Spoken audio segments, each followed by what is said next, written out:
I know I've mentioned this before, but it's just kind of ironic to me that Max Johnson plays at LSU, throws the game-winning touchdown pass against Texas A&M. That's his last pass at LSU, transfers to Texas A&M. So it sets us up for this quarterback battle with Haynes King winning the job over Zach Calzada coming out of camp last year.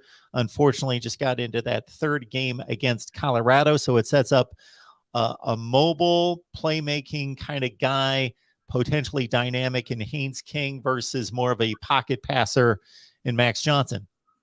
Yeah, and I think the big thing with Max Johnson is he brings experience playing the position, and when you look at some of A&M's struggles last year, they had two guys in there that had not played and had not gone through an SEC season, and so that's kind of the benefit that Max Johnson brings, just from a leadership standpoint and what it takes. And it's going to be a fascinating battle to watch. 5-star quarterback Connor Wigman's in there as well. I think just watching some highlights, Max Johnson can move around a little bit. I think he is definitely more of a pocket guy. And then it's going to be interesting to see where Haynes King's kind of grown.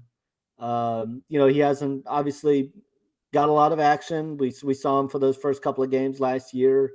And he did throw for close to 300 yards against Kent State. He obviously had the 3 interceptions.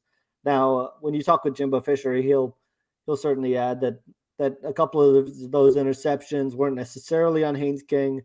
But he also showed kind of his elusiveness and being able to escape pressure on a couple of occasions and make some plays with his legs.